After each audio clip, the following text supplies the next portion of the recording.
El matrimonio de los reyes católicos solo consiguió la unión dinástica de las dos coronas. Veamos. El 7 de marzo de 1469 tuvieron lugar las capitulaciones de Cervera-Lérida, donde entre otros asuntos se acordó el matrimonio de los futuros Fernando II de Aragón e Isabel I de Castilla. Un sector de la historiografía ha visto en este hecho el nacimiento del Estado español. Nada más lejos de la realidad. Por aquella época hablar de España era como hoy en día hablar de Escandinavia. Por supuesto que existían los españoles y se les llamaba españoles o hispanos, igual que hoy en día se nombra a los escandinavos. Pero del mismo modo a lo que ocurre actualmente en la península escandinava, que hay varios países: Noruega, Suecia y Finlandia, en ese momento existían en la península ibérica varios estados: la Corona de Aragón, la Corona de Castilla, el Reino de Navarra y el Reino nazarí de Granada, cada uno con sus leyes y sus formas de gobierno. Todos estos estados no pertenecían al pueblo, sino que pertenecían a un monarca, y la unión del rey de Aragón en matrimonio con la reina de Castilla no supuso la unificación de ambos territorios. Lo que significó este enlace fue que sus descendientes heredarían ambos reinos, pero cada uno de estos estados conservaría sus leyes y sistemas de gobierno diferentes. Implicaría únicamente que ambos territorios serían gobernados por la misma persona. No es hasta la llegada de los Borbones en el siglo XVIII con los decretos de Nueva Planta en 1707 cuando se puede hablar del Reino de España, porque es entonces cuando se aplican las leyes de la Corona de Castilla en la Corona de Aragón, uniformizándose el territorio bajo una misma legislación y gobierno. Aragón, de hecho, fue una fuente de problemas para Fernando el Católico y sus herederos, los Austrias, pues querían gobernar el reino como si fuera Castilla, ya que allí el rey tenía poder absoluto, a diferencia de lo que ocurría en la Corona de Aragón, donde el monarca estaba sometido a las cortes y, entre otras cosas, para recaudar impuestos tenía que convocarlas, exigiéndole estas cada vez que las convocaba una reparación de agravios. No solo eso, sino que si ambos territorios quedaron unidos bajo unos mismos reyes se debió más a un producto del azar que al matrimonio de los reyes católicos. Fernando II podía gobernar en Castilla porque estaba casado con Isabel I de Castilla e Isabel era mujer. Sin embargo, esta no podía reinar en la Corona de Aragón. Dicho de otro modo, en Castilla podían gobernar Isabel y Fernando porque la propietaria del reino era mujer, pero Aragón solo podía ser administrado por Fernando, ya que el poseedor del reino era varón. En el momento en que falleció Isabel en 1504, Fernando II ya no podía hacerse cargo de Castilla, debido a que no era el dueño del reino.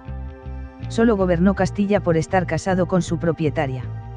El derecho de reinar en Castilla correspondía a sus hijos con Isabel, en concreto a Juana la Loca, casada con Felipe el Hermoso, heredero de Flandes y Austria. Ambos tuvieron un hijo, llamado Carlos, que era beneficiario de Castilla por parte de madre y de Flandes y Austria por parte de padre. A la muerte de Isabel fueron reyes de Castilla Juana la Loca y Felipe el Hermoso, siendo Fernando el Católico únicamente rey de la Corona de Aragón. Este se casó por segunda vez e intentó tener hijos. Si hubiera tenido éxito, Carlos nunca hubiera heredado Aragón. El azar quiso que Felipe el Hermoso muriera muy pronto y que Fernando II de Aragón no tuviera más descendencia. Al fallecer pronto Felipe el Hermoso y al ser declarada Juana la Loca incapacitada para gobernar por sus problemas de salud mental, al que le tocaba en suerte ser rey de Castilla era a su hijo Carlos, pero no tenía la edad, así que fue regente su abuelo Fernando II, rey de Aragón. El futuro emperador Carlos V Carlos I de Castilla y Aragón heredó de su madre Juana la Loca el reino de Castilla, de su padre Austria y Flandes y de su abuelo, puesto que no tuvo hijos con su segundo matrimonio, la corona de Aragón. El infante Juan de Aragón y el intento de separación de las dos coronas.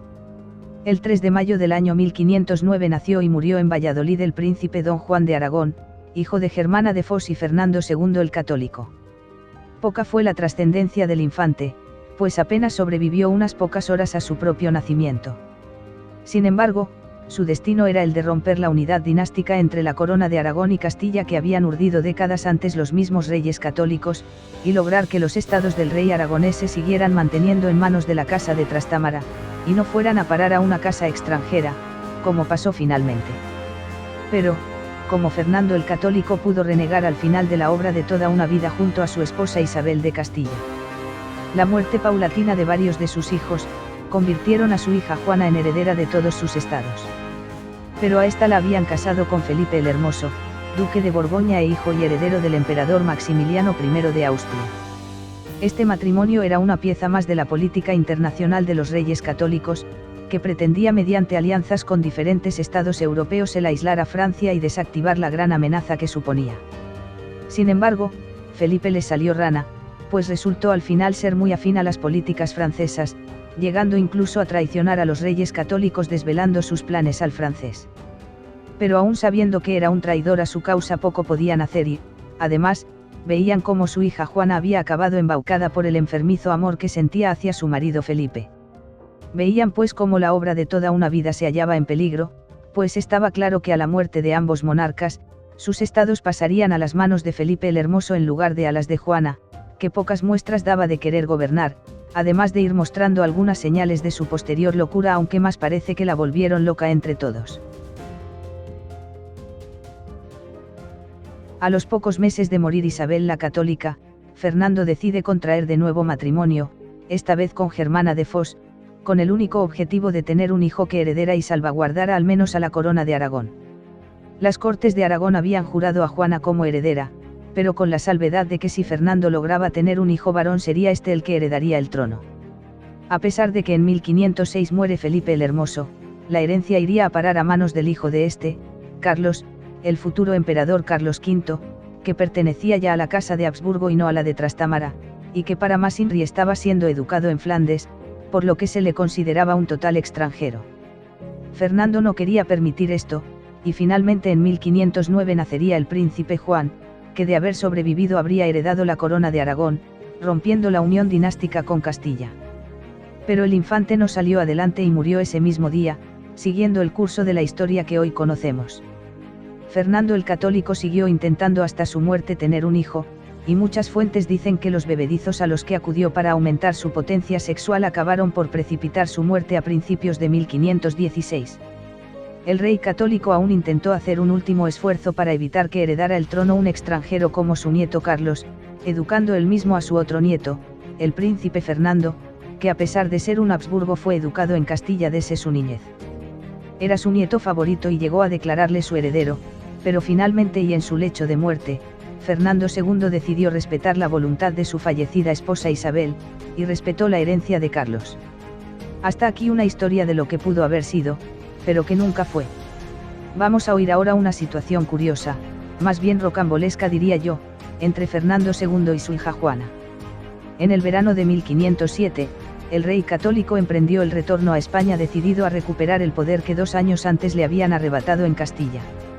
Tras desembarcar en Valencia, se adentró en tierras castellanas a través de Soria.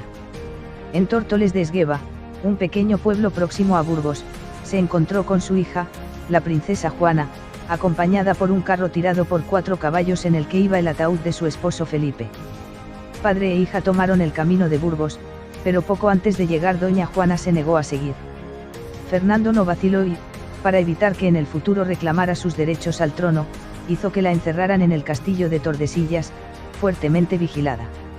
Allí permaneció durante medio siglo, hasta su muerte en 1555. Testamento y muerte de Fernando II de Aragón.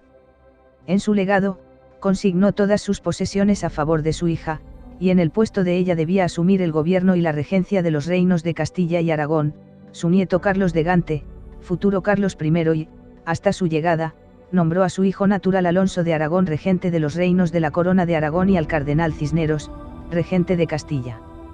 Murió el 23 de enero de 1516 en Madrigalejo, provincia de Cáceres, cuando iba a asistir al capítulo de las órdenes de Calatrava y Alcántara en el monasterio de Guadalupe.